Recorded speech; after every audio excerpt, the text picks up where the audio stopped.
By the time a champion is revealed, Riot usually has their design nailed down, at least on paper. Which means that at that point, those champions already went through their concept phase. And most of the time, that's the phase where things can go wild. I mean, this was the original Mordekaiser. The point of a concept phase is to not hold back and to present every possible form a champion can have. It's usually where all the brainstorming happens, as you're trying to figure out the champion's overall aesthetics, the champion's silhouette, and their place in the game. If you have read any of Riot's posts in the past, you know they call this their DNA. That would be gameplay design, narrative, and concept art. That is what makes up all new champions and VGUs. And all of these parts shape the champions up at the same time. So the narrative would inspire the concept art would inspire gameplay, and gameplay can nail down some of the details in the story. What's interesting is that sometimes a champion starts as a specific concept, then they end up going a different route, but Riot turns the original concept into a skin. One of the best examples of this would be Aurelian Soul, who was concepted as a storm dragon called Aoshin, which would eventually be turned into a separate skin. Similarly to this, originally Jhin was concepted as a cowboy robot sniper. And of course, this concept was eventually turned into his High Noon skin. But sometimes these cool original concepts get scrapped entirely, and they never see the light of day. And while there are some famous ones like the original Kha'Zix, or how Bel'Veth started as a sexy queen and then she was turned into a monster, there are also some concepts you may not even know about. So today I want to show you 10 of the most interesting concepts that show us what some champions could have been. A quick note, while I will probably praise a lot of these old concepts, remember that there are always multiple different reasons why Riot couldn't go with these. Sometimes those models would be way too big for the game, and other times they would share looks with other champions. So even though some of these are going to be really cool on paper, they wouldn't really work in a 3D environment. Also remember that every champion always gets multiple concept artists. It's not that only one person concepts the entire champion. I'll try to credit everyone, but remember, it was always a collaborative effort. For number 10, we have to talk about Urgot, because Urgot is going to set up the best example. While Urgot landed in a really good place, considering what we had before, it is still undeniable that some of his concept art was incredible. The first big one was Urgot as a gentleman, with a proper hat and even a coat hiding all the machinery. I love how this idea would be totally different from the Urgot we got. The current Urgot is a Baron hunter, while here it seems like Urgot was supposed to be one of the Barons. Of course, this was also followed up by this horrifying concept. This pushed Urgot back into the Baron hunting territory, although it also gave him some serious Warhammer vibes. Also, yes, that's Caitlyn, and this concept is quite horrifying. We also got some pieces that show us the potential mask shapes. I kinda like the cultist style at the bottom here, but we also got all the ideas for his overall look. These 4 are the faces that were revealed in Urgot's original post, and from these you can see that D was probably most influential. But after Urgot's release, the original concept artist also revealed the other ideas. Here we have an expanded version which also shows us E, and also a second wave where the concept artist really just tried to be wild. They even mentioned that all of these were a bit too far-fetched. But when it comes to concept art, there are no limits. And I like to imagine a world where Urgot looks like one of these. We then also got some sketches for Urgot's overall look. This is when they were deciding what would Urgot actually be. Would he be a mechanical spider or just a robot? And then, with all the ideas together, Urgot started shaping up. From a different concept artist, we also got some sketches showing us what he could look like in-game. And we also got a lot of different sketches exploring where the saw would be. And as a bonus, we also got some sketches exploring the Chemtech part. And then there is also the third wave of sketches. This one also took Urgot into some grim places. And you can see that while in most of these he remained as somewhat of a spider, there is also one that explored the idea of Urgot having an exosuit. And it was once all of this was combined together that we got the Urgot we know and love. For number 9, we have a quick one, Kayle and Morgana. While it seems like Morgana had always been close to what we eventually got, simply because there is not a lot of concept art around Morgana on the internet. When it comes to Kayle, they had a bit more fun exploring what a noble angelic knight could look like. In these concepts you can see that they were exploring what kind of a blade she would be wielding. From a blade attached to her hand, to a blade that's very close to what we got, with also some versions exploring a whip blade, a dual wielding version which we all know eventually happened, but there are also versions with flaming swords and flaming wings, with the other half of the concept art showing us the potential armor types. Out of these three, A was probably the most influential one, because B looks like a heavy armored knight, which would be approaching Leona's territory, and C approaching closer to the Demacian territory, which, you know, makes sense because Kayle and Morgana kinda grew up in Demacia. But then again, with those wings, Galio wouldn't be too happy about it. But it's still interesting to see that A didn't have the helm that she has now, because now her face is totally covered. For number 8, we have to talk about Braum. Here there are two things which we can mention. Riot officially revealed that Braum originally looked like this. This was CC, a character called CC because she probably had a lot of CC. Anyway, it was supposed to be a Hextech engineer wielding a massive shield weapon. But thematically eventually that was scrapped and she was turned into Braum. Now when it comes to Braum, you can see that originally he wasn't even supposed to be wielding one giant shield. In these concepts you can see that he was closer to a monk, with a few of these showing us that he was wielding two shields. This is the idea that was taken forward, and from that point on, Riot started thinking about his origins. And you can see that a lot of the original inspiration came from Demacia, so it is likely that originally Braum was supposed to be a Demacian. With that said, we also have all these awesome concept arts exploring all the different nations. You can clearly see the Braum from Bilgewater or from Noxus. I don't know what that one is though. Ionian? Anyway, at this point, even his iconic look was not nailed down. You can see that even his facial hair went through some iterations. And I mean a lot of different iterations. But eventually, the mustache man with the tattoos was born. At number 7, I wanna show you a really cool version of Sylas. Sylas was always going to be a prisoner in Demacia wielding chains as his weapons. Also, the idea of stealing magic was nailed down very early in the development.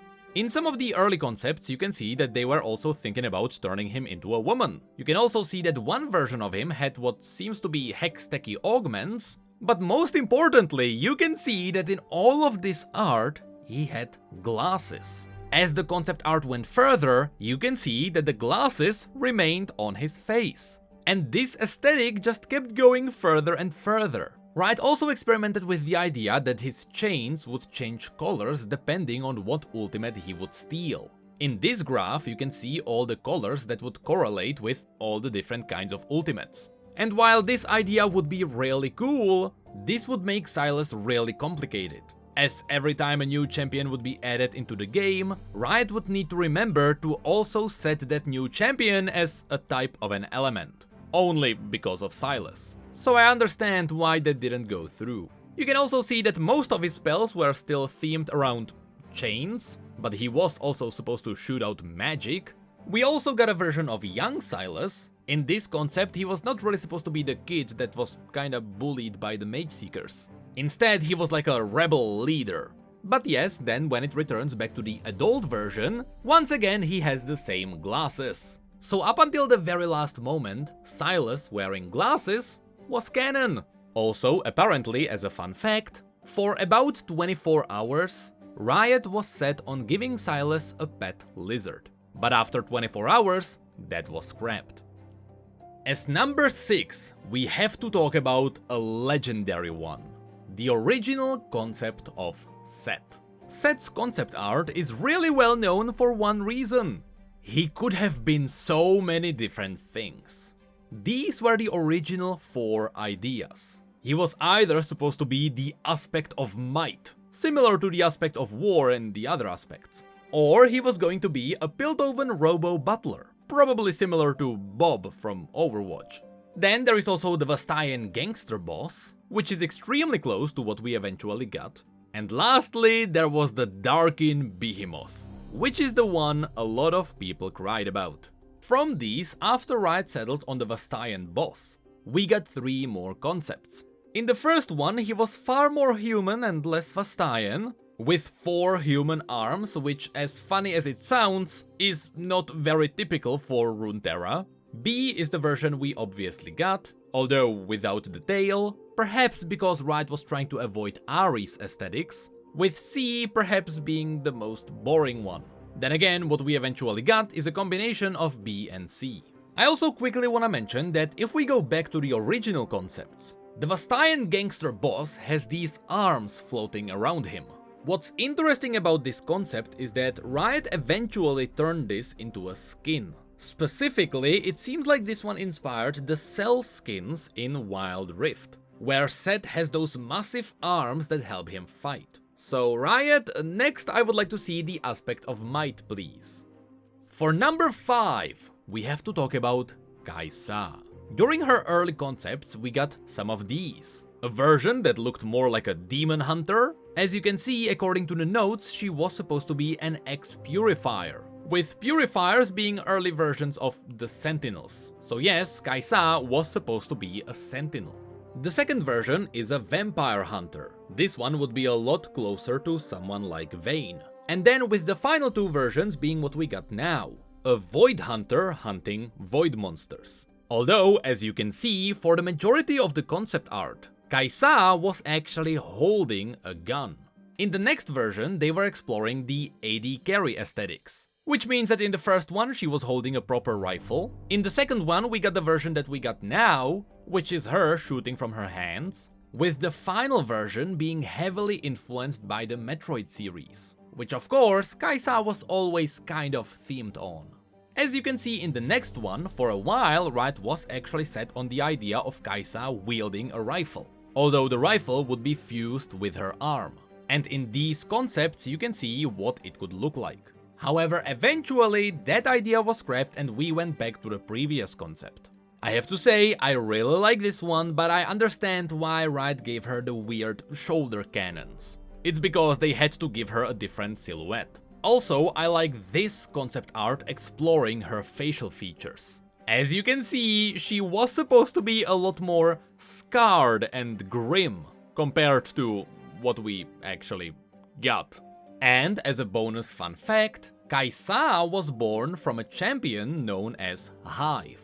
Hive was originally supposed to be a champion that combined Camille and Xayah, and which was eventually split into 2 champions, Camille and Xayah. And in this early concept, you can definitely see the influence of the shoulder cannons. For number 4, we have to talk about Taliyah. Taliyah has been on a bit of a roller coaster ever since she was released. She was released to be fairly interesting, then her popularity went all the way down, and after some buffs and reworks, she became somewhat popular again.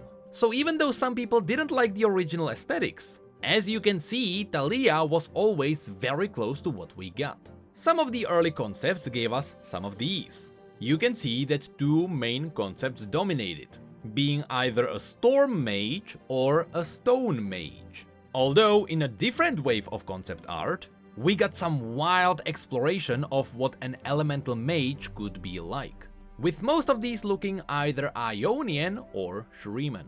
But from those we eventually got to where we are now, at least somewhat. I also like this early idea of Taliyah eventually playing Snake with her abilities. And after that we got some explorations as to how the earth magic could be wielded, especially since she was supposed to be weaving stones, after which the concept was a bit more solidified, and then we got some of these, which were eventually turned into the Taliyah we know. For number 3, we have to talk about Xayah and Rakan. Rakan was always close to where he is now, although in the original art he was a bit more wild and a bit more agile, I would say. But in some of the early concepts, Xayah was a bit more creepy. One of the original ideas was that both of these would be able to turn into birds, and they would even have their own masks. We know that those masks now appear as skulls on their clothing, each representing the other half, but before those we also got these concepts, which really turned these two into some creepy champions. I understand why this didn't go through, because this was going to be kinda similar to Kindred, but I still love this horror-inspired concept. After this they were turned a bit more human, with the bird idea still being the core, but for a while they were still creepier than they eventually ended up being. And even in some of the later explorations, Xayah was still very pale, which certainly gave her some creepy vibes. And that, as we all know, is not really what we got. But this takes us to number 2, with number 2 being Jhin. See, you thought I wouldn't talk about Jhin because I mentioned the story about the robot sniper. Which, by the way, that is still true. Jhin was originally supposed to be a robot sniper. However, in the original concept art, Jhin had a lot more. In some of these concepts, you can see that he was supposed to be a Zonaite sniper, aesthetically kinda similar to someone like Singed. This was later turned towards the robotic side. That's what you can see in these concepts, which is where the idea of him having something on his shoulder being solidified. But as you can see, the concept went from being robotic into being robotic but themed around Ionia to being robotic and almost looking like a Targonian construct. I'm really getting some celestial vibes. And I really wanna say that one of these definitely inspired the dark cosmic skin. But later, when the idea with a mask was settled, we got some explorations with the masks, ranging all the way from Ionian tribal masks, to ancient demons, to celestials, to normal theater masks as we are used to. This was eventually turned into this proper exploration of the Jhin that we know. You can see that this row is what eventually inspired the Jhin we have, but the other versions gave him a lot longer coat. But before we leave Jhin, I also want to show you these early concepts. You can see that some of the ones on the top inspired the cowboy sniper, but especially on the bottom, we got some alien looking ones. And some of these could have been quite wild. Although the Jhin we got is still pretty cool. But goddamn, that looks badass. However, this takes us to number 1. Now before we get to number 1, there are some honorable mentions. First of all, we have to mention Fiddlesticks and Mundo. Fiddlesticks had a lot of different concepts, because Riot could have gone crazy with him, but they struck a nice balance between what he could have been and what he was. Mundo is in the exact same place, but Mundo stands out for one concept that everyone knows about: the hand. Ivern also has some really cool ones, but he was never too far from what we got. Also, Swain had some amazing art. He was even carrying a piece of the Immortal Bastion on his back. But still, none of these can be compared to number 1. The one character who went through some insane iterations, but one that could have been a lot creepier.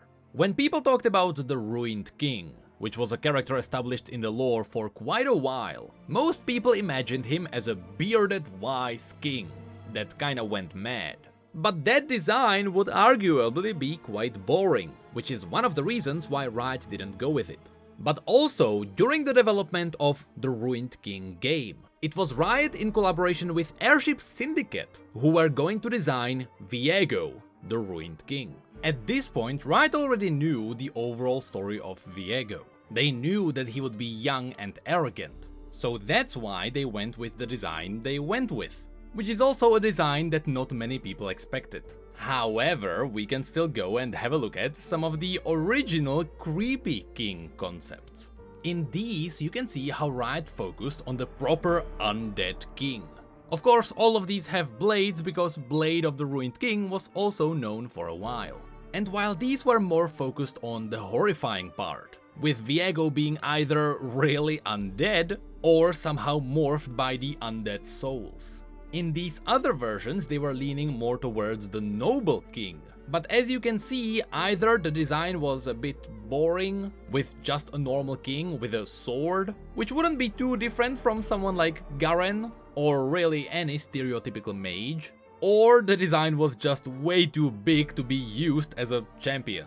However, even though I would argue that the Viego we got is pretty good, because he really fits the story that Viego got, there was one original concept by Airship Syndicate that could have turned Viego into something badass.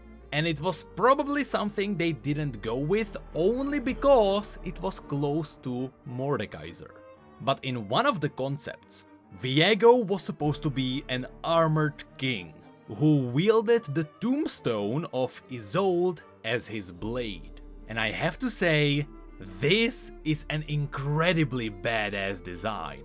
And it is a real shame we didn't get this one. Although, as I said, I understand why we didn't get it. But still, perhaps after Viego breaks out of his prison and he properly goes insane because his only purpose in life is gone, perhaps then Viego turns into a warlord. And perhaps, who knows, in the future, this may become Viego's skin.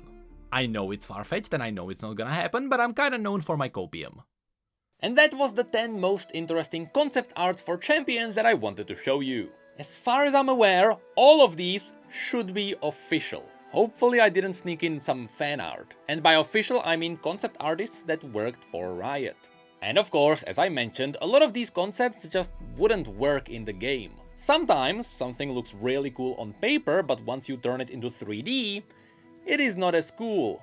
And even though in the past, sometimes Riot had really cool concept art that seemed to be better than what we eventually got, the reasons for their final picking were always logical. And since we don't get too many VGUs anymore, well, I wanna see which concept inspires Skarner.